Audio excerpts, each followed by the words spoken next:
The man who rocked Europe, Napoleon Bonaparte, wasn't even French by birth. In 1769, he was born on the island of Corsica. He initially supported Corsican independence by fighting against France. However, after that failed, he changed sides and quickly advanced through the French military ranks.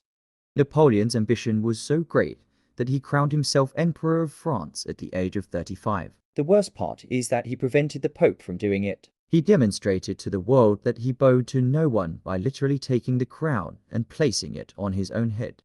Napoleon's ascent from outsider to emperor demonstrates that the most powerful decisions in history frequently originate in the most unlikely places.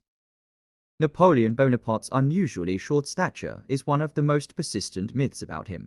He was actually 5 feet 6 to 5 feet 7 inches tall, which is quite typical for an early 19th century Frenchman.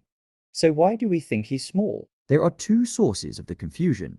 First, there were differences between British and French measurements. According to French records, he was 5'2" in French, which is roughly 5'6" in English. Second, British cartoonists enjoyed making fun of his ambition and power by exaggerating his size.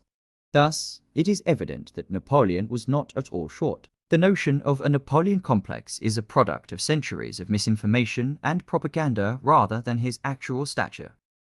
You have been lied to about Napoleon's fear of small kittens. Here's why.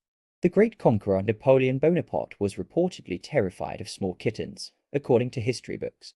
A common feature of trivia nights is the myth of his ailurophobia, which is used to humanize the emperor by giving him a silly, relatable weakness.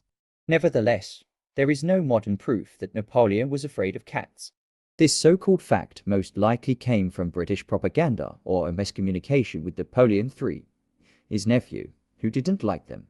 Rather than house pets, Napoleon's true adversaries were the British and the Russian winter. Though it's purely fictional and meant to minimize a legend, we adore the notion of a brave general shuddering at a tabby. Even the most well-known historical facts are frequently merely 200-year-old propaganda, as Napoleon was actually unconcerned about cats.